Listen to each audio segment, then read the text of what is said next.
Welcome to our channel HASHMICLINICS. All right, let's dive into a remedy that can be a real secret weapon, especially for those stubborn, chronic joint cases. We're talking about ammonium phosphoricum. You know, it might not be one of those huge polycrests you use every day, but for the right patient, that person with deep-seated gouty problems, knowing this remedy can absolutely unlock a case that's been stuck for ages. So, here's how we're going to break it down. We'll start with the absolute core of the remedy, its constitutional picture. Then we'll look at the patient's general state, zoom in on those unique characteristic symptoms, cover where you'll actually use it in the clinic, and wrap it all up with some keynotes and prescribing pearls to really lock it in your memory. Okay, so first up, the uric acid constitution.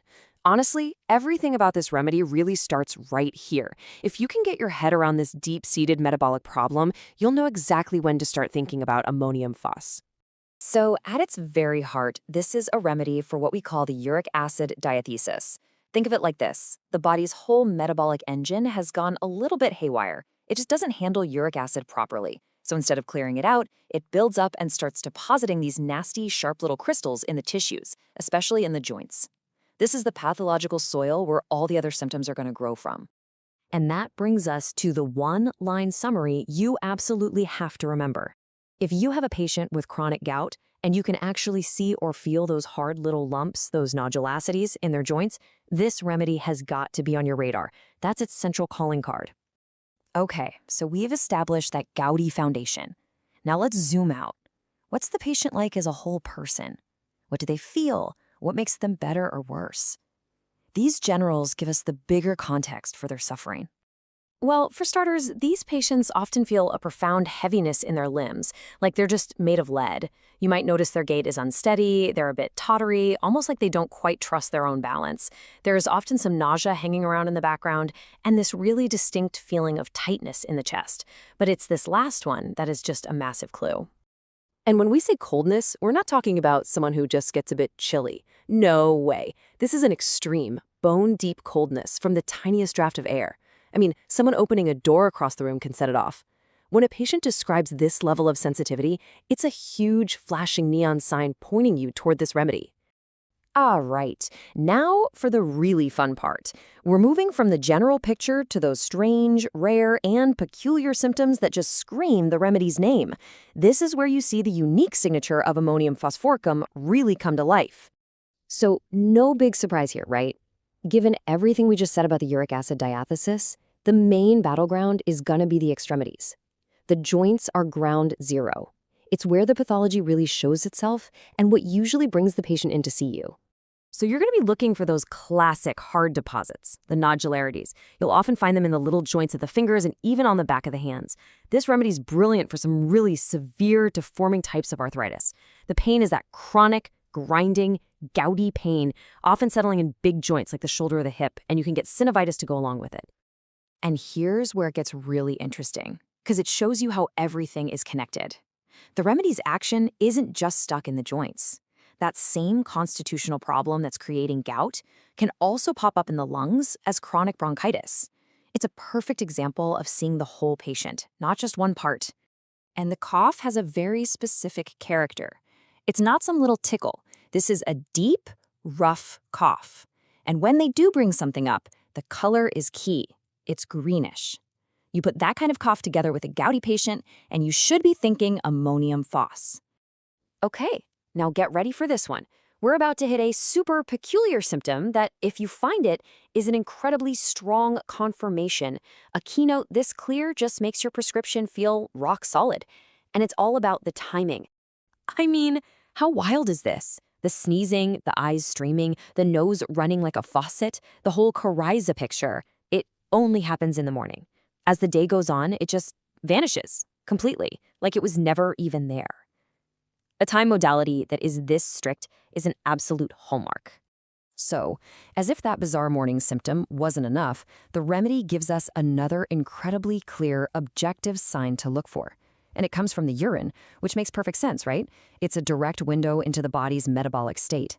This is one of the best confirmatory symptoms you could hope for. And there it is, rose-colored sediment. It's so specific. It's not brick dust, it's not white. The materia medicas describe it as rose-colored or pinkish. So, when your patient with the gouty nodes and the weird morning sneezing tells you about this, the case is practically gift-wrapped for you. So, let's pull all these threads together. With this whole symptom picture in mind, what are the named conditions where we should be thinking about this remedy? Well, its home turf, obviously, is chronic gout, especially with those nodosities and arthritis deformans. Then you've got the chronic bronchitis, but remember, only when it's happening in this gouty type of patient. What's also really interesting is its track record in some cases of facial paralysis, and even for injuries and sprains, again, most likely in a person who fits the overall constitutional picture. Now, this is a really important point. What's missing? There's no big mental or emotional picture for ammonium phosphoricum. Our books are pretty quiet on that front. And you know what? That teaches us a super valuable lesson. Sometimes a case is built entirely on the physical generals and the striking particular symptoms, and that's perfectly fine. The prescription can be just as solid. All right, let's wrap things up with some practical takeaways. These are the pearls you'll want to remember when you're back in the clinic trying to pinpoint this remedy. It really comes down to a simple 3-step check. First, do you have that underlying gouty terrain with the visible nodes? Check. Second, did you find that bizarre coryzet that only shows up in the morning? Check. And third, can you get that beautiful objective confirmation, the rose-colored sediment in the urine? If you can check all 3 of those boxes, you can be incredibly confident in your prescription. And this leads to a great question for you to mull over. How are you going to differentiate this from our other big gout remedies? Think about benzoic acid with its incredibly strong-smelling urine, or lithium carbonicum with its pains that jump around from joint to joint. Nailing down these differences, that's the art of clinical precision. And hey, here are a few little memory aids to make it stick. Just think of the triad: gout plus nodes plus morning sneezing. Simple? For the urine, remember the P in M-phos stands for pink sediment. Or picture that chilly, gouty patient who's also got that deep, rattling cough. And don't completely forget its little niche use in facial paralysis, as long as the constitution lines up. And we'll end on this thought, because it's probably the most important lesson from studying a remedy like this one. Ammonium phosphoricum is a powerful reminder that so much of what we do is about precise, careful observation. When the physical keynotes are this clear, this strange, and this consistent, you absolutely can and should prescribe with total confidence. I hope this has been really helpful for your practice. Professor Dr. Rafat Hashmi is a distinguished homeopathic physician, educator, and researcher with over 4 decades of clinical and teaching experience. He is widely respected for his deep command of materia medica, repertory, and constitutional prescribing, combined with a practical, patient-centered approach. Dr. Hashmi has dedicated his career to training generations of homeopathic doctors, blending classical principles with modern clinical insight.